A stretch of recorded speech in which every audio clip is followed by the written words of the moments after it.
Selamat pagi saudara Kompas TV Jawa Barat, Sapa Jabar kembali menyapa Anda, sebuah talk show inspiratif yang menghadirkan kisah-kisah luar biasa di sekitar kita. Dan di episode kali ini kita akan membahas sesuatu yang sangat spesial, yaitu perjalanan tim dari komunitas Rumah Cemara dalam mempersiapkan diri untuk Homeless World Cup. Sebuah ajang sepak bola internasional yang bukan hanya tentang pertandingan, tetapi juga tentang harapan dan perubahan hidup. Dan kita tahu saudara bahwa sepak bola ini seringkali dianggap lebih dari sekadar olahraga. Bagi banyak orang ini adalah peluang, semangat, dan bahkan jalan untuk mengubah kehidupan. Begitu juga dengan Homeless World Cup yang memberikan kesempatan bagi individu yang pernah mengalami keterbatasan sosial dan ekonomi untuk bangkit melalui sepak bola.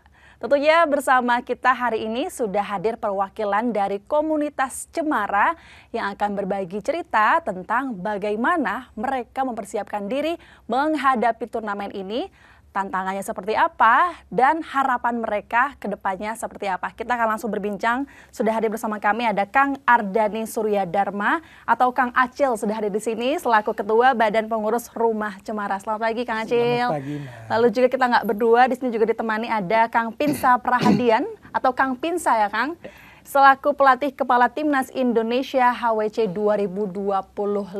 Apa kabar Akang-akang? Baik. Sampurasun. Rampes.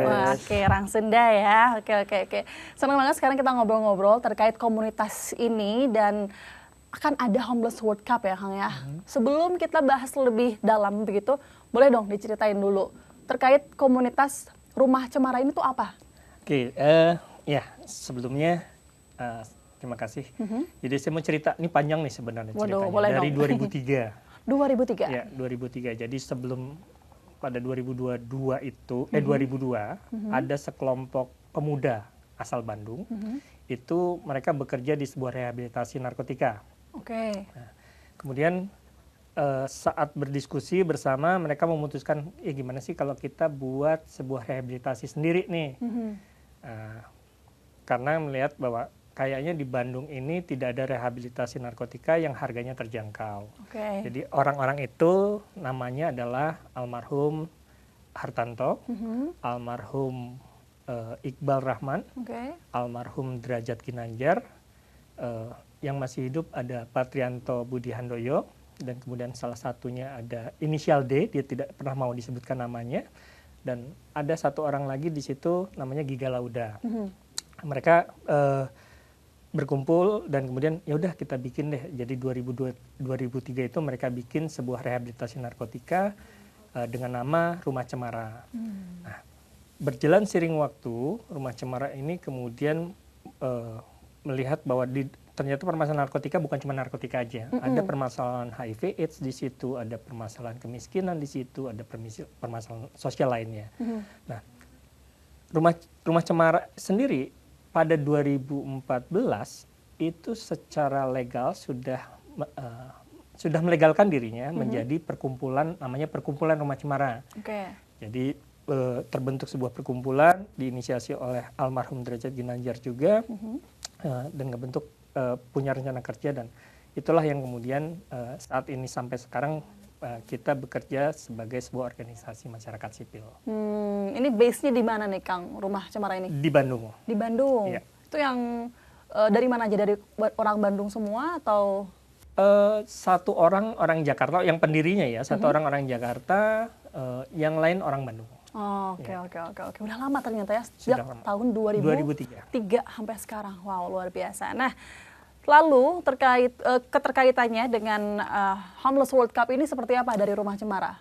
Iya, jadi saat perjalanan waktu itu 2006-2007 di rehabilitasi Rumah Cemara, ada anak-anak yang suka main bola, dan kita bukan cuma rehabilitasi waktu itu, udah jadi ada beberapa program terkait dengan pendampingan HIV sama penjangkauan ke masyarakat untuk program pengurangan dampak buruk. Nah, dari banyaknya staf yang bekerja itu ada beberapa orang yang suka banget main bola. Akhirnya mereka kemudian bergabung dalam sebuah komunitas namanya Dalam Kaum Football Club. Dan kemudian akhirnya fusion nih teman-teman yang sering berlatih di dalam kaum football club dengan komunitas yang ada di Rumah Cemara gabung namanya jadi DKRC. DKRC. Ya, dalam kaum Rumah Cemara. Ini ada Coach Pinsa juga di sini. Kalau di sini mungkin sekarang lagi sibuk berpartisipasi terus ya Kang ya, karena mungkin menghadapi HWC ini yang itu kapan tuh turnamennya nanti? HWC itu di bulan Agustus 22 Agustus sampai 30 Agustus di Oslo. Jadi apa dong sekarang persiapannya? Untuk persiapan sekarang kami kemarin sudah seleksi. Kami juga sudah punya 8 pemain. Persiapan sekarang paling dalam segi administrasi dulu karena perlu administrasi, lalu persiapan khusus di training camp fisik mungkin.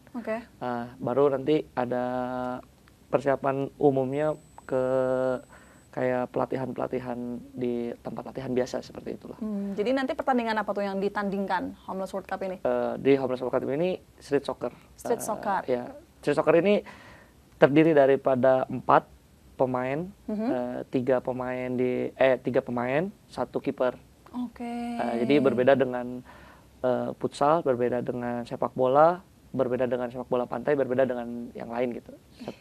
Street soccer ini memang cabur yang menurut saya sangat baik gitu untuk orang-orang yang memiliki keterbatasan, karena di sini sangat jelas kenapa street soccer ini dibuat.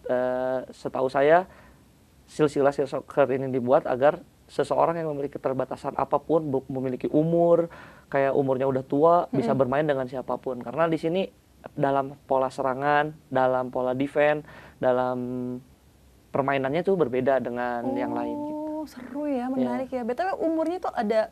Enggak, bebas. Bebas? Ya. Wow, keren-keren. Apresiasi untuk Rumah Cemara yang berikan menjadi developer untuk mereka yang mau bermimpi besar di HWC ini ya. Kita sangat menarik sekali percakapan pada pagi hari ini. Kita akan lanjutkan setelah jeda yang berikut ini. Jangan kemana-mana, tetap di Sapa Jabar, saudara.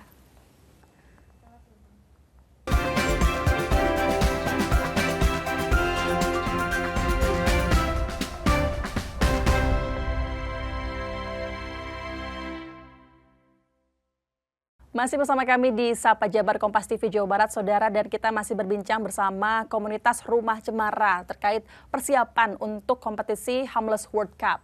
Kita lanjutkan kembali, Kang Ical dan juga Kang Pinsa. Kalau tadi sekilas Kang Pinsa udah sebutin, sekarang sudah mulai proses ya. Kemarin juga sudah sempat seleksi. Boleh diceritain dong proses seleksinya seperti apa kemarin?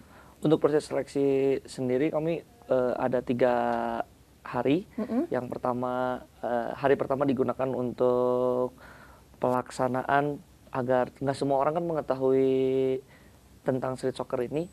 Jadi hari pertama kita gunakan untuk kayak coaching klinik bagaimana street soccer ini bermain.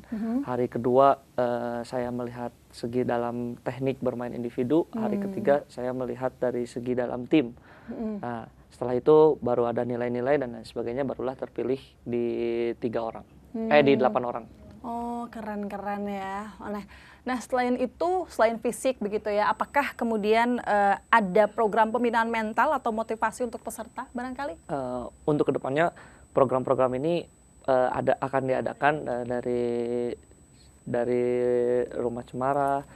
Itu pasti ada kayak kunjungan ke komunitas-komunitas, uji coba. Ya, itu rangkaian-rangkaian non teknis yang menurut saya juga bakal ngebantu tentang mental nanti ke depannya. Serta nilai-nilai kehidupan yang ada di sepak bola sosial ini. Betul, apalagi nanti pada saat tanding mereka melawan negara luar ya. Ini kan mereka juga mewakili Indonesia ya, Kang? Iya, benar. Wow, keren. Nah, selain itu Kang Ical ataupun Kang Pinsa begitu, apa nih tantangan terbesar yang dihadapi tim dalam persiapan menuju kompetisi HWC ini? Seperti apa kira-kira? Atau everything was going smooth? Saya nambahin dulu tadi, sebelum seleksi juga ada seleksi verifikasi latar belakang ya. Oh gitu. Ya, karena latar belakang pemain itu menjadi satu modal utama untuk mereka dapat merepresentasikan sebagai pemain timnas di Homeless World Cup. Kalau tadi bicara tentang kendala, jelas kendala itu selalu ada muncul di ini. Untuk keberangkatan kita sudah biasa terjadwal, tapi kemudian pada saat persiapan, pada saat pemusatan pelatihan, itu kita selalu terkendala dengan sarana dan